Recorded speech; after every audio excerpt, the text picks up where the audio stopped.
Hi Taylor, I'm going to read you a story today and you can follow along in your copy of the book. It's called Where the Wild Things Are.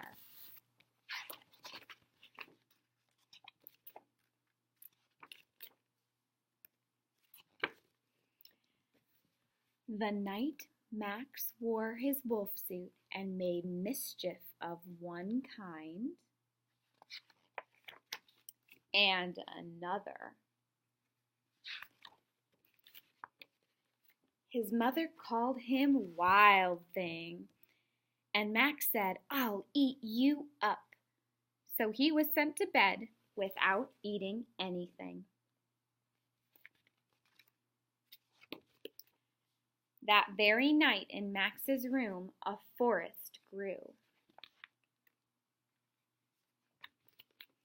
And grew. And grew until his ceiling hung with vines and the walls became the world all around him.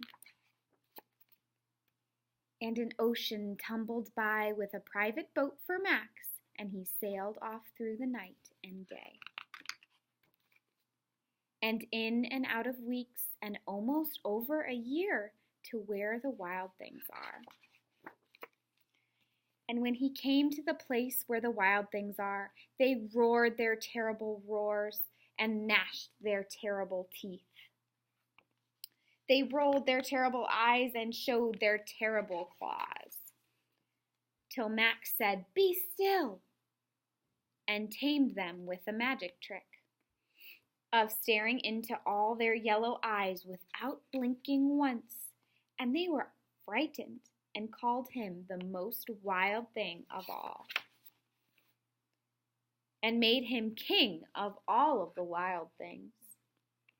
"And now," cried Max, "let the wild rumpus start."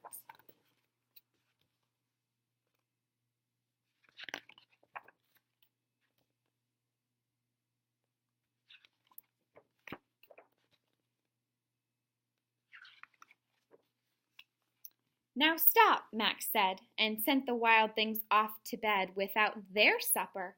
And Max, the king of all the wild things, was lonely and wanted to be somewhere where someone loved him best of all. Then all around from far away across the world he smelled good things to eat. So he gave up being king of where the wild things are. But the wild things cried, "Oh, please don't go. We'll eat you up. We love you so." And Max said, "No." And the wild things roared their terrible roars and gnashed their terrible teeth and rolled their terrible eyes and showed their terrible claws. But Max stepped into his private boat and waved goodbye and sailed back over a year and in and out of weeks and through a day, and into the night of his very own room where he found his supper waiting for him. And it was still hot.